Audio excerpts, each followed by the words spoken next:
Salut les mutants, c'est John Coffey d'Amarvel Team, donc bienvenue pour cette nouvelle vidéo. Aujourd'hui on va faire une petite review du documentaire Génération Iron 3. Pour ceux qui ne connaissent pas Génération Iron, c'est des documentaires sur la musculation et qui sont assez intéressants parce qu'à chaque fois ça montre l'image de la musculation sur différentes générations et l'évolution de la musculation. Donc là, oui, on fait les choses à l'envers.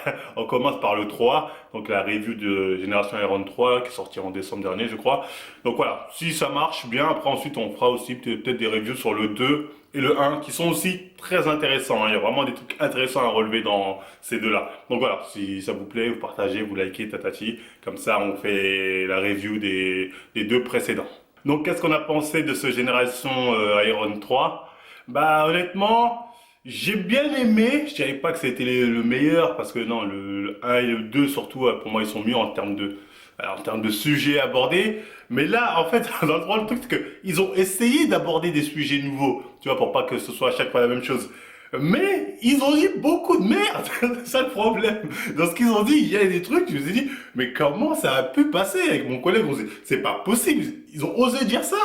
Et on va y revenir. Mais voilà, il y avait des trucs, franchement, c'était abusé, tu vois, on était mort de rire avec mon collègue aussi, c'est pas possible. Voilà, là, on va passer pour des cons, encore une fois, je suis désolé.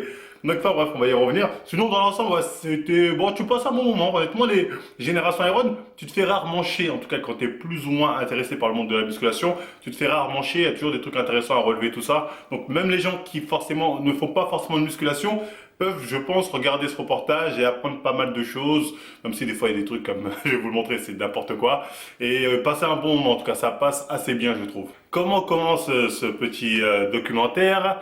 Ben, il commence de façon un peu assez intéressante, en tout cas de mémoire, au début il y a un petit micro-trottoir, bon ça c'est plus ou moins intéressant d'avoir la vie des gens aux États-Unis, voilà, qu'est-ce qu'ils pensent du bodybuilding. Généralement, on se rend compte que ceux qui ont une bonne image du bodybuilding, c'est les Noirs américains.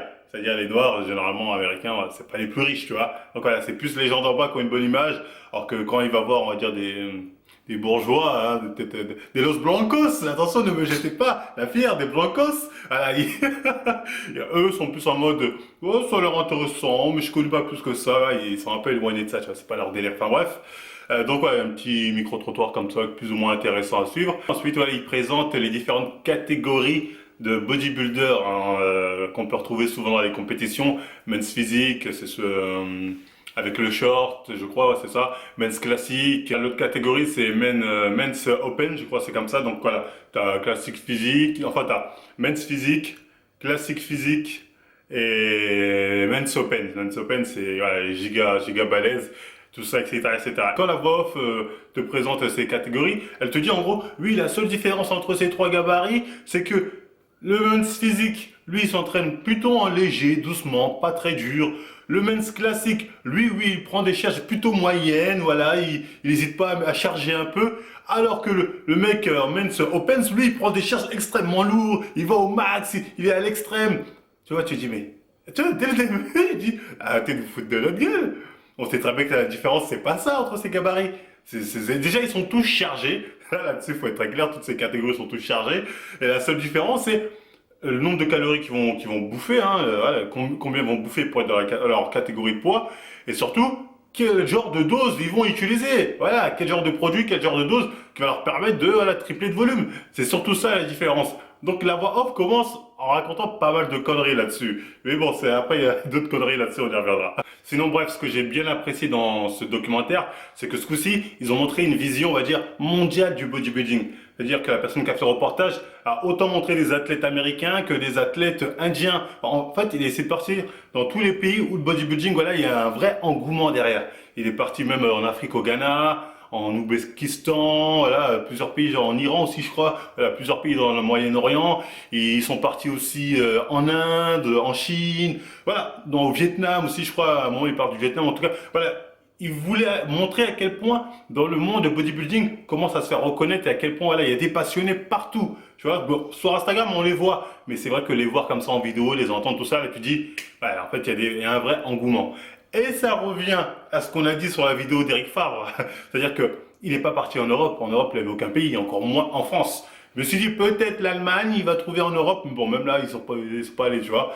Donc voilà, ça montre que comme quoi, en Europe, notamment en France, au niveau du bodybuilding, on n'est pas prêt, voilà, on n'est pas prêt. Parce que les autres pays, croyez-moi, ils sont prêts. Ils ont des mecs, ils sont là. Malgré qu'on ait des compétitions en France, mais je veux dire, on n'est pas prêt en termes d'engouement. C'est-à-dire, on va vraiment ramener quelque chose, faire monter le bodybuilding européen ou français, on va dire, sur un piédestal. C'est pas pour demain la veille. Mais enfin bref, en tout cas, il donne vraiment une vision globale, mondiale du bodybuilding qui est très intéressante. Donc, on est amené à suivre plusieurs athlètes dans le monde. Et ça, je trouve que c'était pas mal. Parce qu'on va les suivre pendant leur prépa jusqu'à leur compétition. C'est souvent comme ça, les pumpy, pas, je veux dire pumpy Iron, les générations Iron, c'est souvent comme ça. Et ça, c'est cool. Donc à un moment, on est au Canada, je crois, ou peut-être aux États-Unis, bref, je sais pas. On suit, comment il s'appelle lui Regan Grimes, je sais quoi, un truc comme ça là, Regan Grimes, ou si je me trompe pas, enfin bref, je sais son nom. Et lui, il dit un truc, lui aussi, encore une fois, tu vois, il dit des trucs, moi ça me fait marrer, tu vois. Pour après, les gens ne le savent peut-être pas. Il sort, oui, nous, les bodybuilders, les gens se rendent pas compte, qu'est-ce que c'est dur de tenir la diète, oh mon dieu, la diète c'est horrible, vous avez pas idée, comment j'ai du mal. Donc on se dit, ouais, peut-être, on est effectivement, ça a l'air d'être dur. Et là, tu vois, sa femme, elle lui cuisine quoi? Un truc de riz comme ça, poulet, sauce, pas quoi. Je dis, mec, il y a 6 000 calories dans ton putain de plat. À quel moment tu peux dire la diète c'est dur? Tu vois, après, je veux bien, peut-être le mec, habituellement, il a 20 000 calories, je sais pas. Mais quand même, tu peux pas dire c'est dur quand t'es dans des taux comme ça, tu vois. Moi, tu me dis c'est dur, pour moi, t'es à 1 500, tu vois, t'es à 1 200, tu vois. Là, j'ai dit, oula, c'est chaud. Et quand t'es à 6 000 calories, mais c'est ça le problème de certains chargés, c'est que des fois, ils vont être à 3 000 calories, ils vont dire la diète c'est dur, oh mon dieu, qu'est-ce que c'est dur la diète. Ah, c'est dur, ouais, parce que voilà, ça donne faim les injections de testo, certainement. Mais tu t'imposes des conditions qui font que c'est plus dur. Enfin, c'est plus facile pour toi quand même que la plupart des mecs natis. Donc bon bref, c'est un détail, mais c'est important de le relever. Il y a un autre moment aussi qui est très amusant, c'est quand il commence à parler de la génétique. À un moment, ça part comme ça. Bon, maintenant, on va parler génétique. Voilà, est-ce que la génétique, ça fait vraiment une différence en musculation? Voilà, on veut des réponses. Donc, ils m'ont demandé ça à plus ou moins plein de gens, hein, plusieurs influenceurs ou des gens plus ou moins connus dans le monde du bodybuilding. Et là, tu as des réponses à la fois qui sont assez sensées, comme celle de Stanimal. Donc Stanimal qui nous dit, oui, bien évidemment, le facteur génétique, ça joue, ça qui fait voilà, qu'on va pas tous avoir, je sais pas, les mêmes insertions musculaires ou la même façon, la même manière d'évoluer. Bien évidemment, la génétique, ça a un rôle en musculation. Et on a d'autres, comme Whitney Jones, qui vont sortir des trucs énormes en mode, la génétique, c'est l'excuse pour les faibles. Tant qu'on travaille dur, tant qu'on va jusqu'au bout, on peut surpasser la génétique. Tu vois, elle nous fait une jange. Voilà, elle nous fait une jange. Tu vois, mais ça, encore une fois, les chargés qui, voilà, veulent pas assumer le fait que les produits dopants, ça a fait une différence, aiment bien dire, ouais, l'excuse de la génétique, non, non, non, c'est mon travail acharné qui fait la différence.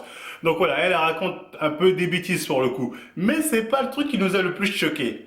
Parce qu'à un moment, et il va plus ou moins questionner les gens dans tous les pays du monde, tu vois, comme j'ai dit, tu vois, Brésil, en Afrique, ou où tu veux. Donc, il va aller voir, alors bon, les mecs, est-ce que la génétique, ça fait une différence, nanani, nanana.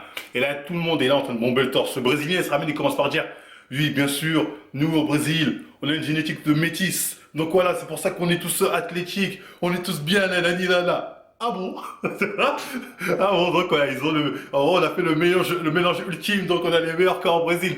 Après, bref, il va voir le mec, je crois que c'est en Iran ou je sais pas où, en tout cas dans les pays d'Orient ou je sais pas quoi. Le mec il dit, bien sûr, nous on a une génétique mésomorphe, on a tous des, on a tous des génétiques mésomorphes. Et j'étais mort. Mon collègue il était mort, il a dit, ouais, pourquoi pas xénomorphe? Exactement, comme dans Alien. Le mec il a dit quoi? Pour justifier son argument, il a dit, on a de bonnes génétiques, on est tous mésomorphes. Parce que nous, nos ancêtres, c'était des grands guerriers, ils étaient grands forts, c'était des guerriers, c'est pour ça qu'on est comme ça.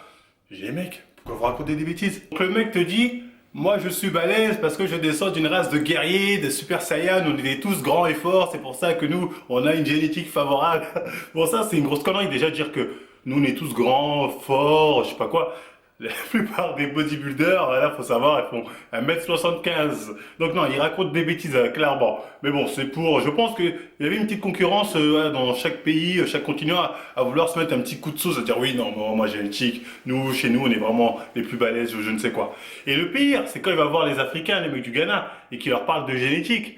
Là, ils ont abusé. Ils ont dit, oui, vous savez très bien que nous, on a une génétique favorable, on est déjà beaucoup plus endurant que les autres, à cause de notre passé, on a tellement souffert. Nous, on est des trucs comme ça, j'étais mort. Elle dit, dû à notre passé, notre histoire douloureuse, voilà, on a développé là. En gros, je sais pas ce qu'il a voulu dire. Peut-être, je sais pas, dans les champs de coton, à cause de l'esclavage, on a développé des muscles que les autres n'ont pas. Je sais pas ce qu'il a voulu dire. Mais en tout cas, c'était pas clair. Et nous, ça nous avait pété de rire. À cause de notre passé douloureux, on a réussi à développer ces corps de Hulk, tu vois, c'était limite ça. Tu vois, non, ils ont dit des conneries. Le délire avec la génétique, certains sont partis un peu loin, hein, pour justifier leur niveau de chargé. Ah bah oui, on a la meilleure génétique parce que nous on a tellement souffert, ou nous on a tellement fait ci, nous aussi on a avant on faisait ça. Tu vois, bon, ils forçaient un peu le destin, mais bon, c'est pas très grave. D'ailleurs, en parlant des Renois là du Ghana, c'est ceux qui font des vidéos où ils se tuent avec des pierres, je sais pas quoi.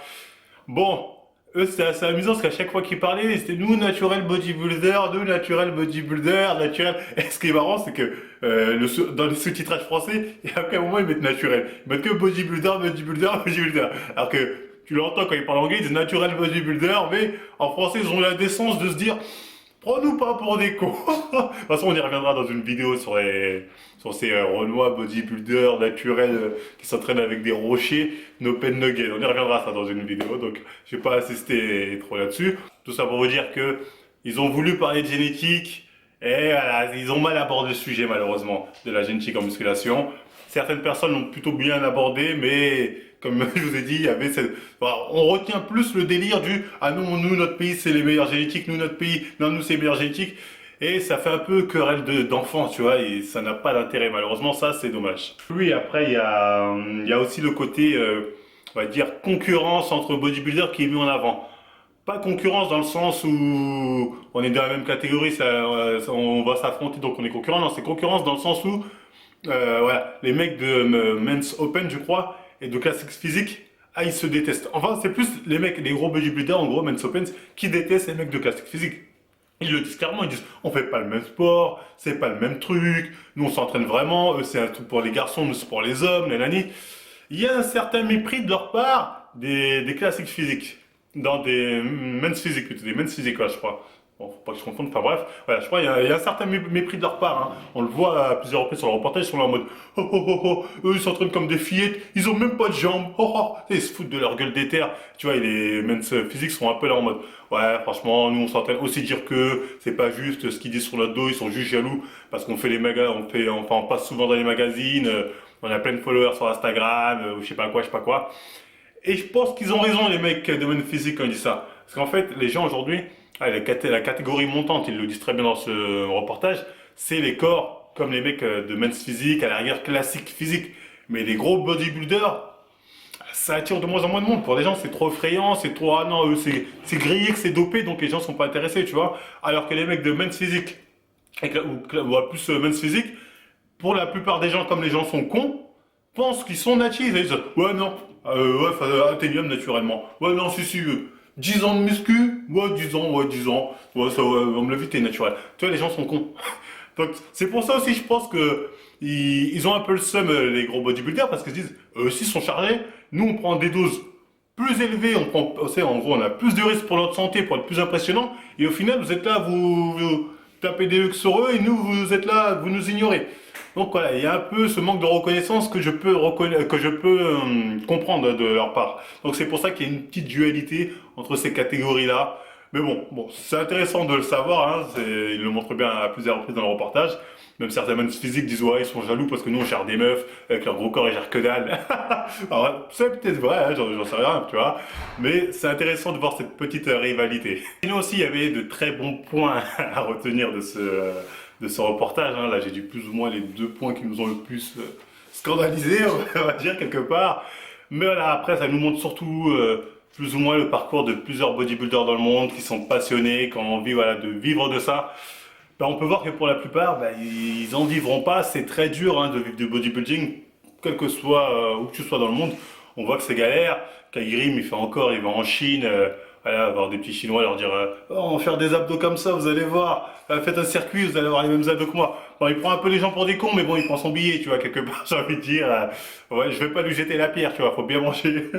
C'est avec son circuit abdos, il nous a bien fait marrer. Quoi. Je dis, oh putain, il respecte plus les gens, lui. Enfin bref, donc voilà, on voit quand même que c'est pas facile de vivre du bodybuilding, et les gens le savent, mais malgré tout se lancent dedans parce que ce sont des passionnés. Et moi, je ne peux pas ouais, dire ah, vous êtes des cons, des gens ouais, ou bien arrêtez de faire ça, il y a des mecs qui aiment ça. C'est-à-dire ils savent les risques qu'ils prennent, ils savent que voilà, au final il n'y aura pas beaucoup d'argent, mais ils le font car ils sont passionnés. Et ça, pour moi, ça mérite quand même le respect. Ensuite, bien évidemment, hein, comme dans toutes les générations Iron, on a droit aux compétitions, tu vois, et là, c'est très drôle.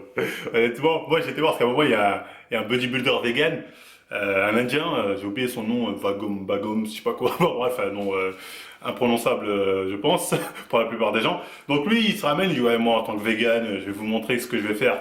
Allez, il arrive à la compétition, il a fini 16e. 16e. Ouais, il est là. Oui, mais aussi, moi, j'ai un régime vegan aussi, c'est pour ça. Ah, qui t'a dit de faire un régime vegan? Tu vois? Tu vois, le mec, il était là, pas content. Ouais, mais moi, je mangeais dans de la viande aussi. Tu vois, bref, faites des compétitions vegan, je sais pas, on va voir ce que ça donne. Mais voilà, ça m'a fait marrer, parce que je me suis dit, dès que je l'ai vu, il était impressionnant. Hein, c'était, je crois, le plus balèze en Inde ou je sais pas quoi. Mais voilà, hein, j'ai su qu'il avait aucune chance de gagner. Il avait aucune chance de gagner. Déjà, il y avait un Iranien. Un Iranien aussi qui lui aussi, bon, son histoire était un peu touchante, dans le sens où il voulait aller aux États-Unis conquérir, faire un Arnold Classic ou Olympia, je sais pas quoi, mais comme il y a des conflits entre les pays, il peut pas, tout ça. Donc voilà, ça montre comme quoi, voilà, malheureusement pour lui, voilà, les portes sont fermées, mais voilà, ils sont partis quand même en Europe pour faire la compétition. Et lui, il est impressionnant par contre, l'Iranien, j'avoue, il avait encore rien à dire. Mais malheureusement pour lui, le King of the King est arrivé. Cette scène, j'étais mort. Parce que moi, je regardais comme ça, je dis, oh putain, l'Iranien, ouais, il a un tête de corps. Tu vois qui débarque? Un grand Renoir. Vous vous rappelez celui qui a failli mettre une manchette.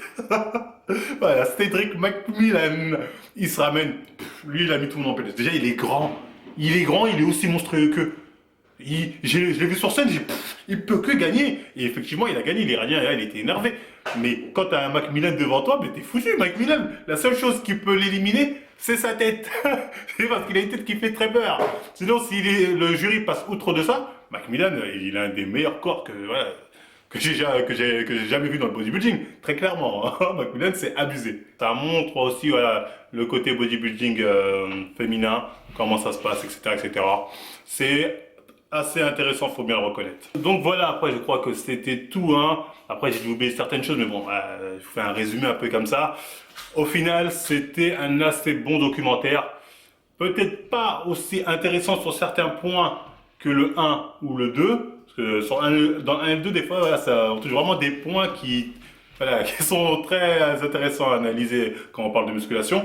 Là, ils ont voulu aborder des points intéressants comme la génétique, mais ça a été abordé façon OSEF, tu vois, façon chacun donne son avis, chacun dit de la merde. Tu vois, c'était un peu comme ça, malheureusement. Donc voilà, c'était tout pour cette vidéo. Hein. Bah, j'espère que cette review vous a plu. Si c'est le cas, n'hésitez pas à le dire en commentaire, partagez la vidéo, likez tout ça. Dites-nous aussi si vous voulez qu'on fasse une review pareille de Génération Iron 2 et Génération Iron 1, hein, qui soulève des points vraiment très intéressants pour le coup. Et voilà, après, sinon, comme d'hab, hein, on n'hésite pas à nous suivre sur Facebook et Instagram. On like, on partage, et tout le tralala. Et moi, je vous dis à la prochaine émission.